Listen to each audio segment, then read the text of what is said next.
Hi hello నమస్తే welcome to cues. మీ సిద్ధంగా సుదర్శన్. ఎట్టకేలకు మంత్రివర్గ విస్తరణ చేశారు. చాన్నాళ్లుగా ఊరిస్తూ వచ్చి చివరికి ఓ ముగ్గురు మంత్రులకు అవకాశం ఇచ్చారు. అది కూడా ఎన్నో లెక్కలు వేసుకొని మరీ డిసైడ్ చేశారు.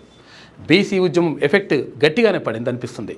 అందుకే రెడ్డి జోలికి పోకుండా సీనియారిటీ లాంటి మూసకథలు చెప్పకుండా సామాజిక అంశాలను బేరీజు వేసి మరీ ఎన్నిక చేశారు.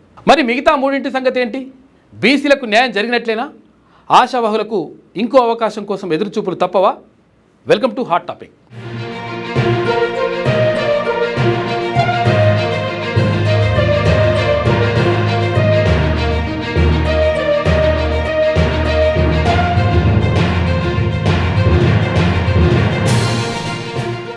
మంత్రివర్గ విస్తరణలో కాంగ్రెస్ కొత్తగా ముగ్గురిని మంత్రివర్గంలోకి స్థానం కల్పించింది.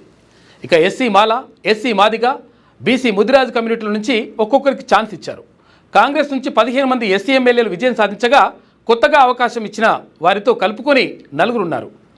ఇప్పటికే మాల కమ్యూనిటీ నుంచి బట్టి విక్రమార్క, మాదిగ సామాజిక వర్గం నుంచి దామోదర్ రాజనరసింహ ఉండగా కొత్తగా వివేక్ వెంకటస్వామి మాల సామాజిక వర్గం నుంచి, అడ్లూరి లక్ష్మణ్ కుమార్కు మాదిగ సామాజిక వర్గం నుంచి అవకాశం కల్పించారు.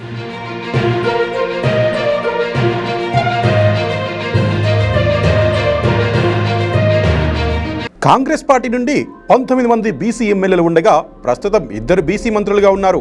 కొత్తగా ముదిరాజ్ వర్గానికి చెందిన వాకిటి శ్రీహరికి మంత్రివర్గంలో చోటు కల్పించారు. దీంతో తెలంగాణ మంత్రివర్గంలో బీసీ కమ్యూనిటీకి చెందిన వారు 3 మంత్రులు అవుతారు. ఇక ఎస్టీ విషయానికి వస్తే ఇప్పటి ఆదివాసుల సామాజిక వర్గానికి చెందిన సీతక్క మంత్రిగా కొనసాగుతున్నారు. లంబాడీలకు అవకాశం కల్పించకపోవడంతో వారిని సంతృప్తిపరిచే విధంగా రామచంద్ర నాయక్కి డిప్యూటీ స్పీకర్గా అవకాశం ఇచ్చారు. కొత్తగా మంత్రిగా విస్తరణలో రెడ్డి కమ్యూనిటీకి ఛాన్స్ ఇవ్వలేదు. ఇప్పటికే ఆ సామాజిక వర్గం నుంచి 3 మంత్రులుగా ఉన్నారు. గడ్డం వివేక్, వాకిటి శ్రీహరి, అడ్లూరి లక్ష్మణ్ తెలంగాణ కేబినెట్లో చోటు దక్కించుకుని రాజ్భవన్లో కొత్త మంత్రులుగా ప్రమాణ స్వీకారం చేశారు. దీంతో తెలంగాణ మంత్రివర్గం 15కు చేరింది. మంత్రివర్గంలో మరో 3 ఖాళీలు ఉన్నాయి. సామాజిక వర్గాల కూర్పుతో తెలంగాణ మంత్రివర్గంలో రెడ్డిలు 4, ఎస్సీలు 4, బీసీలు 3, వెలమ నుండి 1, బ్రాహ్మణ నుండి 1, కమ్మ నుండి 1, ఎస్టీ నుండి 1 మంత్రులుగా ఉన్నారు. ఉమ్మడి హైదరాబాద్, రంగారెడ్డి, నిజామాబాద్ జిల్లాలకు ఇప్పటికీ ప్రాతినిధ్యం దక్కలేదు. మైనారిటీలకు మంత్రివర్గంలో ఛాన్స్ కూడా దక్కలేదు.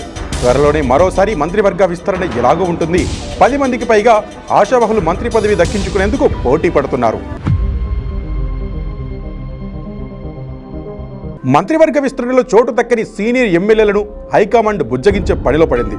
పార్టీ పెద్దల ఆదేశాలతో రంగంలోకి దిగిన పార్టీ రాష్ట్ర incharge Meenakshi Natarajan, PCC chief Mahesh Goud, మంత్రి పొన్నం ప్రభాకర్ ఆదివారం ఆయా నేతల ఇళ్లకు వెళ్లి మాట్లాడారు. త్వరలో చేపట్టే మంత్రివర్గ విస్తరణలో లేదా ఇతర పదవుల్లో ప్రాధాన్యత కల్పిస్తామని భరోసా ఇచ్చే ప్రయత్నం చేశారు. ఆదివారం చేపట్టిన కేబినెట్ విస్తరణలో సామాజిక సమీకరణలకే హైకమాండ్ పెద్దపీట వేసింది. 3 మంత్రి పదవులు మాత్రమే భర్తీ చేయడంతో బీసీ, ఎస్సీ నేతలకు మినహా ఇతర సామాజిక వర్గాలకు చోటు దక్కలేదు. దీంతో మంత్రి పదవులపై ఆశలు పెట్టుకున్న పలువురు ఎమ్మెల్యేలు అసంతృప్తికి లోనయ్యారు. వీరిలో కోమటిరెడ్డి రాజగోపాల్ రెడ్డి, సుదర్శన్ రెడ్డి, మల్రెడ్డి రంగారెడ్డి, ప్రేమ్ సాగర్ రావులు ఉన్నారు. కేబినెట్ ప్రమాణ స్వీకారం పూర్తయిన వెంటనే సీనియర్ ఎమ్మెల్యే సుదర్శన్ రెడ్డి ఇంటికి మీనాక్షి నటరాజన్, మహేష్ గౌడ్, పొన్నం వెళ్లి ఆయనతో స్వయంగా మాట్లాడారు. రాబోయే రోజుల్లో చేపట్టబోయే మంత్రివర్గ విస్తరణలో ప్రాధాన్యత ఇస్తామని ఈ సందర్భంగా మీనాక్షి నటరాజన్ భరోసా ఇచ్చినట్టు సమాచారం. అలాగే ప్రేమ్ సాగర్ రావు ఇంటికి వెళ్లిన నేతలు ఆయనకు సైతం సముచిత ప్రాధాన్యం కల్పిస్తామని నచ్చజెప్పారు. తర్వాత మల్రెడ్డి రంగారెడ్డి వద్దకు వెళ్లిన మహేష్ గౌడ్, పొన్నం కూడా ఆయనకు తగిన ప్రాధాన్యం ఉంటుందని భరోసా ఇచ్చారు. ఇక మల్రెడ్డి రంగారెడ్డితో మీనాక్షి నటరాజన్ ఫోన్లో మాట్లాడారు. పార్టీ నిర్ణయానికి కట్టుబడి ఉండాలని, రాబోయే రోజుల్లో సముచిత స్థానం కల్పిస్తామని హామీ ఇచ్చినట్లు తెలుస్తోంది. అలాగే మరో అసంతృప్త నేత కోమటిరెడ్డి రాజగోపాల్ రెడ్డిని కూడా బుజ్జగించేందుకు పీసీపీ నేతలు ప్రయత్నాలు చేశారు. అయితే ఆయన పార్టీ నేతల వరకు అందుబాటులో రాలేదని తెలుస్తోంది.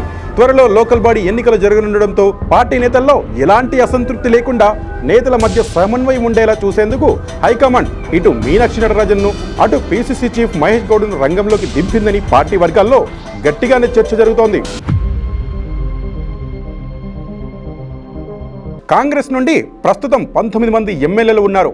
ఇక అందులో 3కి ఇప్పుడు మంత్రి పదవుల్లో స్థానం కల్పించారు. అయితే బీసీ జనాభాకి దక్కుతున్న స్థానాలు చూస్తే బీసీలకు ఎంత అన్యాయం జరిగిందనేది స్పష్టమవుతోంది. కాంగ్రెస్ పార్టీ మొత్తం 119 స్థానాల్లో 50% పైగా ఇవ్వాల్సిన సీట్లు అంటే 60 వరకు ఇవ్వాలి. అది జరగలేదు సరికదా, ఉదయ్పూర్ డిక్లరేషన్ను కూడా తుంగలో తొక్కారు. అన్ని పార్టీల్లో ఇదే దుస్థితి. ఇక మంత్రివర్గంలో బీసీలకు సగం ఇచ్చి తీరాల్సిందే. ఉన్న 18 స్థానాలకు గాను 9 వరకు ఇవ్వాల్సిన అవసరం ఉంది. కానీ ఆ లెక్క 3 దగ్గరే ఆగిపోయింది. అంటే బీసీలకు మొండి చెయ్యి చూపిస్తూ వస్తున్నారు. బీసీలో చైతన్యం వస్తే తప్ప మార్పు వచ్చే అవకాశమే లేదు. ఇప్పటికైనా బీసీలందరూ ఏకమవ్వాల్సిన సమయం వచ్చింది. గతంలో ఎమ్మెల్సీ ప్రకటన చూసినా, ఇప్పుడు మంత్రివర్గ విస్తరణ చూసినా అర్థమయ్యే విషయం ఒక్కటే, అదే బీసీ ఉద్యమం ఎఫెక్ట్. రెడ్డి వర్గం నుండి మంత్రులుగా సెలెక్ట్ చేయాలంటేనే ఎక్కడ వ్యతిరేకత వస్తుందో అని కింద మీద పడుతున్నారు. ఒక రకంగా చెప్పాలి అంటే బీసీ ఉద్యమం విజయమని చెప్పాలి. కానీ ఇది సరిపోతుందంటే ఖచ్చితంగా కాదు. బీసీ రాజ్యాధికారం రావాలంటే బీసీలో చైతన్యం రావాల్సిందే. అప్పుడే పూర్తి స్థాయిలో బీసీలకు న్యాయం జరుగుతుంది. బీసీ ఉద్యమం ఇప్పుడు ఈ ఒక్క అంశమే రాష్ట్ర రాజకీయాల్లో ప్రకంపనలు సృష్టిస్తోంది. బీసీ కులాలపై ఆధిపత్య రాజకీయాలను వ్యతిరేకిస్తూ రాజ్యాధికారం వైపు బీసీ ఉద్యమం వెళుతున్న తీరు చూసి అగ్ర కులాలు తర్జన పడుతున్నాయి. అప్పుడు ఎమ్మెల్సీల విషయంలో, ఇప్పుడు మంత్రివర్గ విస్తరణలో కూడా ఈ విషయం స్పష్టమైంది. రెడ్డి సామాజిక వర్గం పేరు అంచుకు కూడా రాలేదు. ఇదే బీసీ ఉద్యమం వల్ల జరుగుతున్న పరిణామాలకు సాక్ష్యం. ఇదే ఉద్యమం ఇలాగే కొనసాగితే బీసీలు ఏకమైతే రాజ్యాధికారం సాధించడం కష్టమైన పనేమి కాదు. ఇది ఇవాల్టి హాట్ టాపిక్. చూస్తూనే ఉండండి క్యూ న్యూస్. మీ సిద్ధగోని సుదర్శన్.